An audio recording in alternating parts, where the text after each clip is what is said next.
In 1977, the United States government made a decision that would reshape the American diet for generations. It wasn't based on solid science. It wasn't backed by rigorous clinical trials, but it became gospel.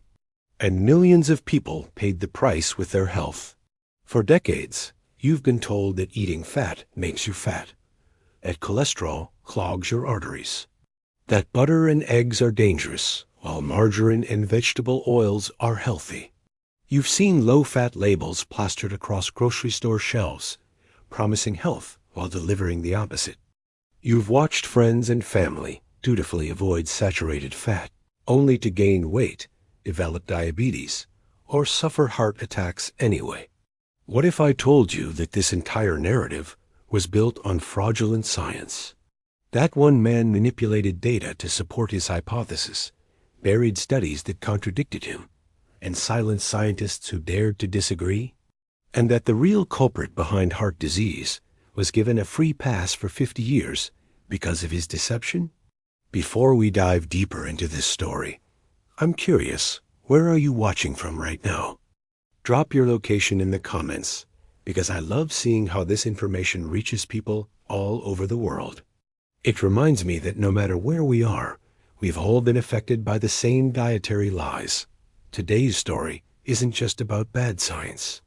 It's about how industry influence, ego, and political pressure can override truth, and how the consequences of those decisions are still killing people today.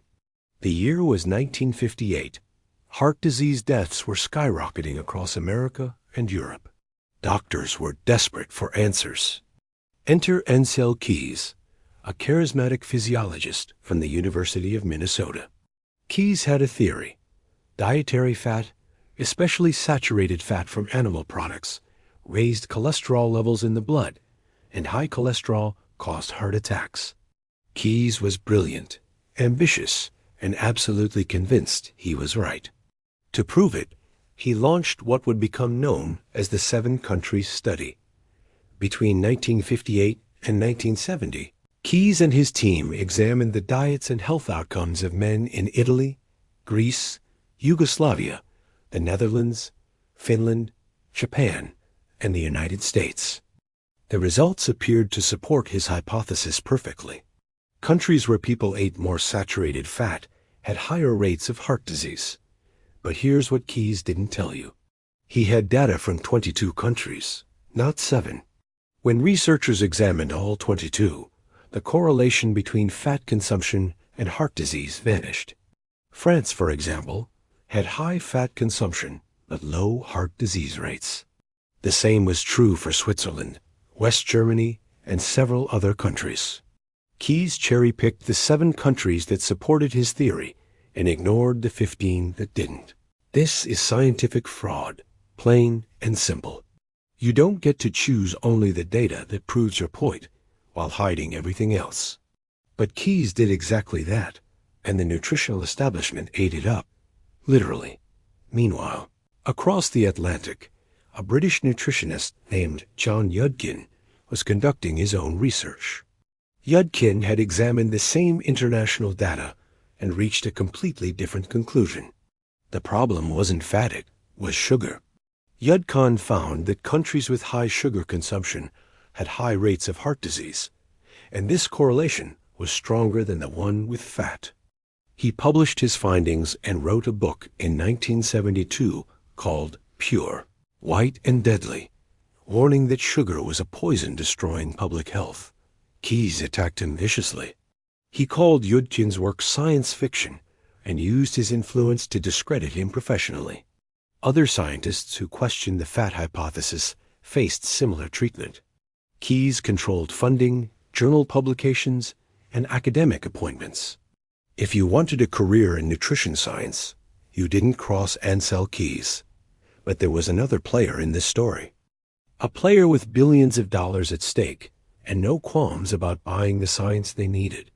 In the early 1960s, the sugar industry was watching these debates with growing alarm. Internal documents discovered decades later revealed their strategy. In 1954, the president of the Sugar Research Foundation recognized a massive business opportunity. If Americans could be convinced to eat less fat, they would inevitably eat more sugar and carbohydrates to make up the calories. Sugar consumption would skyrocket. By 1965, several scientific studies were linking sugar consumption to heart disease. The sugar industry needed to act fast. They paid 3 Harvard scientists, including Mark Hegsted, who would later help draft the federal government's dietary guidelines, the equivalent of $50,000 in today's money, to write a literature review. The mission was clear: downplay the dangers of sugar and emphasize the dangers of fat. The resulting paper was published in 1967 in the prestigious New England Journal of Medicine. It concluded that dietary fat was the primary cause of heart disease and that concerns about sugar were overblown. The authors never disclosed that the sugar industry had paid for the research, selected the articles to be reviewed, and directed the conclusions. This wasn't science. It was propaganda with a Harvard stamp. The impact was immediate and devastating. Yudkin's warnings about sugar were dismissed. The scientific community rallied around the low-fat hypothesis, and the sugar industry sat back and watched their profits soar. But Keyes and his allies still needed definitive proof. They needed a large, rigorous clinical trial that would finally demonstrate that replacing saturated fat with vegetable oils would save lives. So in 1968, researchers at the University of Minnesota launched the Minnesota Coronary Experiment. For 5 years, they studied over 9,000 people in nursing homes and mental hospitals, controlling every meal they ate. One group consumed a diet high in saturated fat from animal products. The other group had saturated fat replaced with corn oil and corn oil margarine. The results should have been a triumph for the low-fat hypothesis. Cholesterol levels in the corn oil group dropped by an impressive 14%. According to the theory, this should have led to fewer heart attacks and longer lives. But when the researchers analyzed the data, they found something shocking. The people who lowered their cholesterol the most had higher death rates, not lower. For every 30-point drop in cholesterol, there was a 22% increase in the risk of death. The study had comprehensively disproved the diet heart hypothesis. It should have been front-page news. It should have changed everything. Instead, it was buried. The lead researcher, Ivan Franz, sat on the results for 16 years. When asked why he never published, he admitted they were just so disappointed in the way they turned out. The study eventually appeared in 1989 in an obscure medical journal that few people read, and even then, the full autopsy data showing increased atherosclerosis in the low-fat group wasn't included. In 2016, 43 years after the study ended, a researcher named Christopher Ramsden found the raw data stored on old computer tapes in a dusty basement. When he reanalyzed the complete dataset and published it in the British Medical Journal, the nutrition world was forced to confront an uncomfortable truth.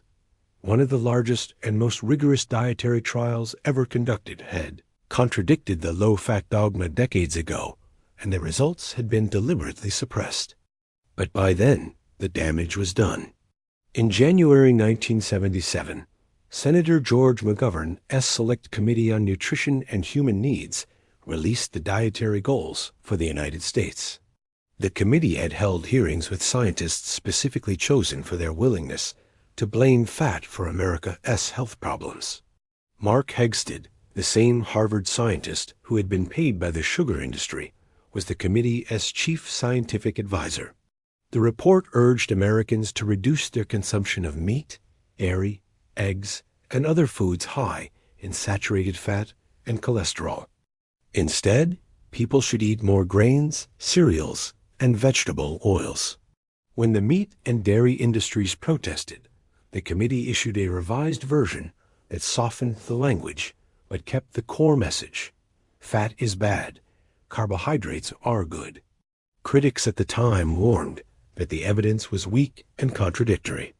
The National Academy of Sciences cautioned that the science wasn't conclusive. Even some committee members expressed doubt. During one exchange, A researcher told Senator McGovern that they needed more research before making sweeping recommendations to the entire country.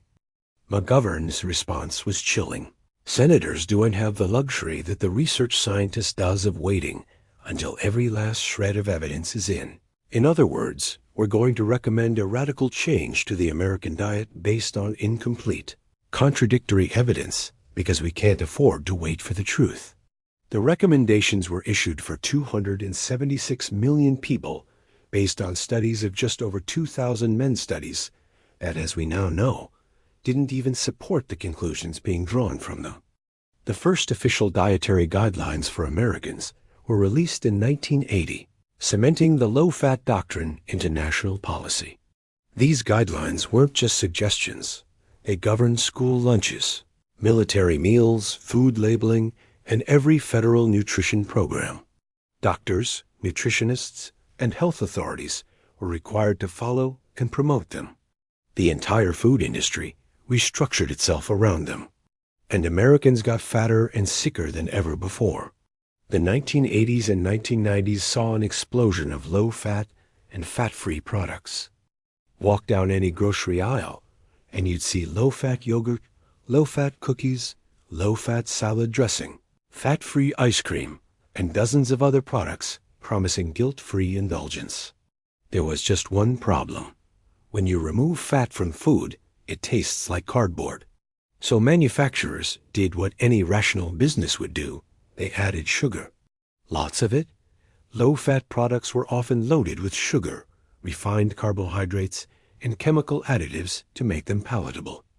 People dutifully followed the government's advice, cutting out butter and red meat, eating more pasta and bread, drinking skim milk, and buying products labeled heart healthy, and they gained weight at unprecedented rates.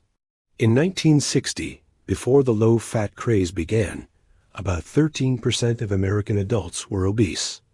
By 1980, that figure had risen to 15%. By 2000, it was over 30%. Today, it's over 40%. Type 2 diabetes, which was once rare, exploded during the same period.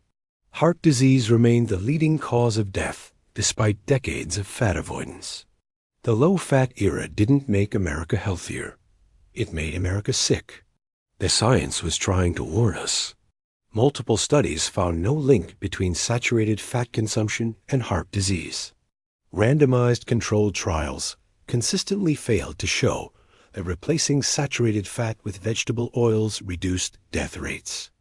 In 2013, researchers resurrected another lost study from the 1960s, called the Sydney Diet Heart Study, and found that people who replaced saturated fat with polyunsaturated vegetable oils actually had higher rates of death from heart disease. But the dietary establishment doubled down. The guidelines barely changed. The medical community continued prescribing low-fat diets and statins to lower cholesterol. The food industry kept churning out processed low-fat products, and people kept believing that fat was the enemy while consuming unprecedented amounts of sugar and refined carbohydrates. John Yudkin died in 1995, largely forgotten and professionally ruined. His reputation has only recently been rehabilitated as scientists rediscover his work and realize he was right all along. Ansel Keys lived to be 100 years old, celebrated as a pioneer of nutritional science. He never acknowledged that his hypothesis was wrong or that he had cherry-picked data to support it. The sugar industry has never apologized for secretly funding research designed to exonerate their product while demonizing fat. The cholesterol myth persists today, though cracks are appearing in the facade. Many doctors still prescribe statins aggressively based on cholesterol numbers alone, despite growing evidence that the benefits have been overstated and the risks underestimated. Multiple studies now show that for healthy people over 60 with high LDL cholesterol, statins provide minimal benefit and may even increase overall mortality risk. The absolute risk reduction from taking statins is often less than 1%, yet millions of people take them daily, often experiencing side effects like muscle pain, cognitive impairment, and increased diabetes risk. Meanwhile, we now understand that cholesterol itself isn't the problem. The body makes cholesterol because it needs cholesterol for brain function, hormone production, cell membranes, and countless other vital processes. The real issue is inflammation, driven primarily by high sugar intake, refined carbohydrates, industrial seed oils, and chronic stress. Cholesterol is simply trying to repair the damage. Blaming cholesterol for heart disease is like blaming firefighters for causing fires, because you always see them at the scene. The Mediterranean diet, which includes plenty of olive oil, fatty fish, and even some red meat, consistently outperforms low-fat diets in clinical trials. People who follow it have lower rates of heart disease, diabetes, cancer, and Alzheimer's disease often, without lowering their cholesterol at all. The Lion Diet Heart Study in the 1990s found that the Mediterranean diet reduced cardiovascular mortality by 70%, far better than any statin drug. So why are we still told to avoid saturated fat? Why do dietary guidelines still emphasize low-fat dairy and lean meats? Why are heart-healthy labels slapped on products loaded with sugar and vegetable oils, while butter and eggs are still treated with suspicion? Because changing course means admitting decades of mistakes. It means acknowledging that millions of people suffered unnecessarily. It means powerful industries losing billions in revenue. It means reputations being destroyed and careers ending. The system has too much invested in the low-fat myth to let it go, even as the evidence against it becomes overwhelming. But the truth has a way of emerging. More scientists are speaking out. More studies are contradicting the old dogma. More people are realizing they've been lied to and are taking their health into their own hands. The cholesterol myth is dying, slowly but surely. Here's what you need to understand. Ancel Keys didn't just make a scientific mistake. He built a career on manipulated data and destroyed anyone who challenged him. The sugar industry didn't just lobby for their interests. They secretly paid scientists to produce fraudulent research that shifted blame onto fat. The government didn't just make bad policy recommendations. They forced those recommendations on the entire country without adequate evidence. And the consequences weren't just abstract statistics.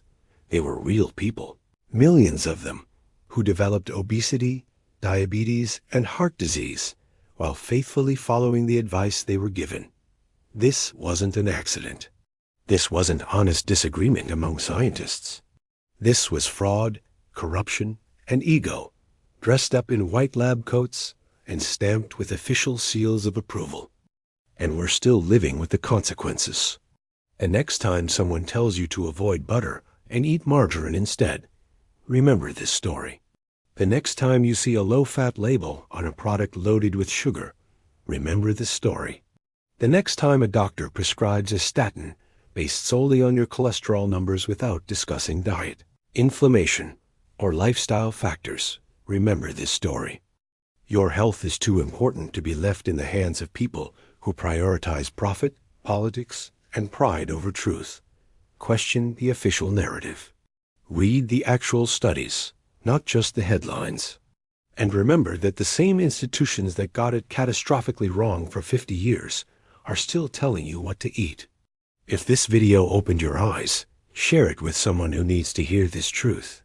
Hit that like button and subscribe, because we're going to keep uncovering the hidden history that shaped the food on your plate and the lies that put it there. Drop a comment and let me know. Did you grow up believing the low-fat myth? Are you still following those guidelines? What shocked you most about this story? The cholesterol myth may have dominated for half a century, but the truth is finally catching up. And once you see the fraud behind it, you can never unsee it.